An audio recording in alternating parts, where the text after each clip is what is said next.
பொதுமக்கள் உங்களை நம்பி பிரதிநிதியாக தேர்ந்தெடுத்திருக்கும் போது அதைத்தான் நீங்கள் கடைபிடிச்சி அவங்களுக்கு பணியாற்றணுமே ஒழிய உங்களோட தனிப்பட்ட முடிவாக நீங்கள் பொதுமக்கள் பிரதிநிதியாக இருந்து வேண்டாம் நாங்கள் போய் சேர்ந்து வேறு கட்சியில் சேர்ந்ததுக்கு அன்றைக்கே நீங்கள் எந்த கட்சியில் சேர்ந்தீங்களோ அந்த கட்சியில் முதல்லையே சேர்ந்து அவங்க சார்பாகவே போட்டி போட்டிருந்தா இந்த மாதிரியான சிரமங்களும் நிதி சுமைகளும் அரசுக்கு மீண்டும் வராமல் இருக்கும் இல்லையா?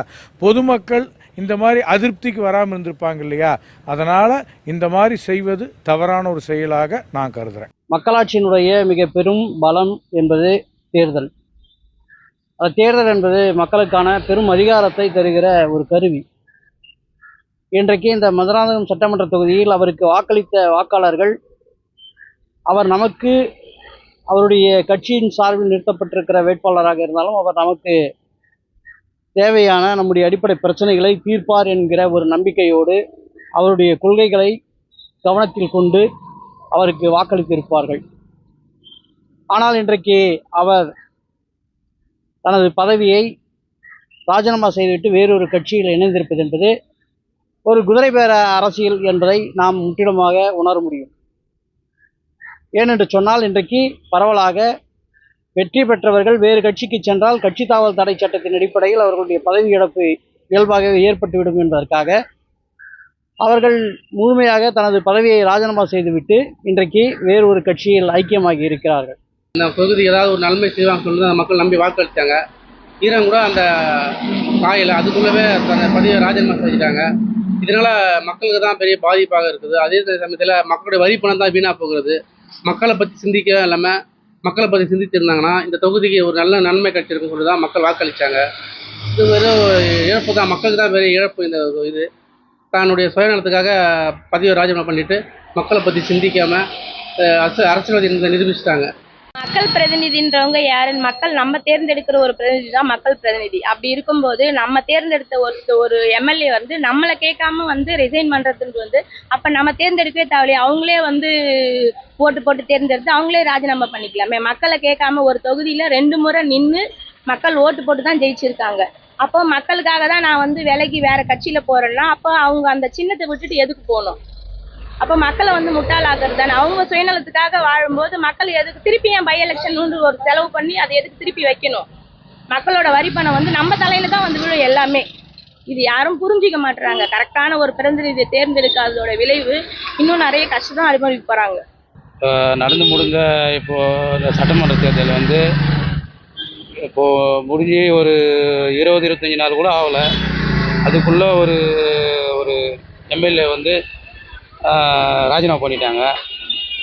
ஏற்கனவே அவங்க 2 முறை நம்ம இந்த தொகுதியில் ஜெயிச்சிருக்கிறாங்க. திடீர்னு அவங்க இதுமாரி ராஜினாமா பண்ணிட்டு போனால் இதே திரும்ப இடைத்தேர்தல் வரும். இந்த இடைத்தேர்தல் வந்தால் எவ்வளோ சிரமங்கள் வருங்க, மக்கள் எவ்வளோ அவசரப்படுவாங்க.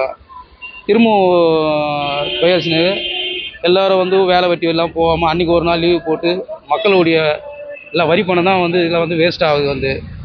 அவங்க ஒன்றும் மக்களை கேட்டு தெரிஞ்சுக்கினாங்கன்னா அதுவும் கிடையாது. தன்னிச்சா அவங்களா முடிவு எடுத்து அவங்களா ராஜினாமா பண்ணுறாங்க. இது மனசு ரொம்ப கஷ்டமாக இருக்குது இந்த தொகுதியுடைய நிலைமை.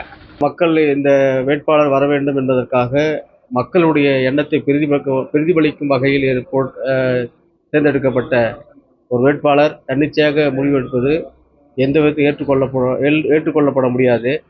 அதே போல் பார்த்திங்கன்னா இந்த தேர்தல் செலவு மக்கள் வரி போனால் வீணாக செலவாகும். ஏன்னா அதிகமான வளர்ச்சி பணிகள், அதே போல் பார்த்திங்கன்னா வளர்ச்சி பணிகள் மந்தமாகும். 2வது இடைத்தேர்தலில் மக்கள் ஒரு சோர்வு அடைவாங்க, சோர்வுகள் ஏற்படும். அதுபோல் இந்த அதிகார பலம், அந்த பணபலம், அரசியல் கட்சிக்குள்ளக்கூடிய ஏற்படக்கூடிய பிரச்சனைகள் அதிகமாகும். பணபலம் அதிகமாக ஏற்படும். இதனால் மக்களுக்கு மட்டுமல்ல இந்த நாட்டுக்கே மிகப்பெரிய ஒரு இழப்பு தான். மக்கள் எவ்வளோ நம்பினாங்க, ஆனால் மக்களெல்லாம் ஒரு நிமிஷத்தில் முட்டாளாகிட்டாங்க. ஓட்டு போட ஜனத்தங்களை முட்டாளுன்னு நினச்சிட்டு அவங்க வேறு கட்சிக்கு சேர்ந்துட்டாங்க. இந்த நம்பிக்கை துரோகம் யாருமே பண்ணவே மாட்டாங்க, ஆனால் அவங்க ஒரு ஆள் பண்ணிட்டாங்க. ஜனத்தங்க நம்பி செய்தாங்க. ஆனால் இவங்க ஜனங்களை முட்டாளான்னு சொல்லி நினச்சிட்டு தான் அவங்க எலெக்ஷனில் நின்றுட்டா போல.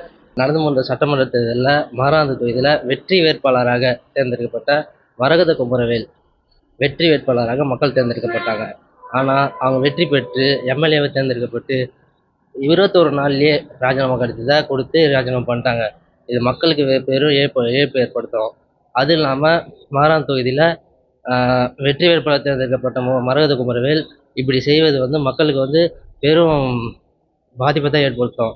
இடைத்தேர்தல் வரையில் என்னாகும், நம்மளை மாதிரியான ஒரு விவசாயிகள், வியாபாரிகள், அங்கே இருக்கிற மக்கள் அவங்கெல்லாம் வந்து மிகப்பெரிய ஏமாற்றத்தை சந்திப்பாங்க. எப்படின்னாங்க, இப்போ ஒரு திடீர்னு இடைத்தேர்தல் வந்துச்சுன்னா அந்த இடத்துல வந்து நம்மளால் ஒரு பணத்தை கொண்டு போக முடியாது, ஒரு 50,000 கொண்டு போக முடியாதுங்க.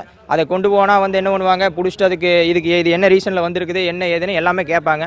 அப்போ என்ன ஆகுனா, இப்போ தான் நம்ம வந்து அந்த பிரச்சனையிலேருந்தெல்லாம் ஓஞ்சி முடிச்சுக்கிறோம். இப்போ நம்ம வந்து ஒரு மாற்றம் வேணுங்கிறதுக்காக ஒரு அரசியல் வந்து ஒரு என்ன சொல்கிறதுங்க, ஒரு புது கட்சி வந்து தமிழ்நாட்டுக்கு முதல்வராக்கணும். அது என்ன ஆகுதுனாங்க, இப்போ மறுபடியும் வந்து அது மக்கள் மனசுலேயும் ஏமாற்றத்தை உருவாகுதுங்க. இதை வந்து மக்கள் வந்து எந்த விதத்துலையுமே ஏற்றுக்க மாட்டாங்க, இப்படி தவறான முடிவு எடுக்கிறது.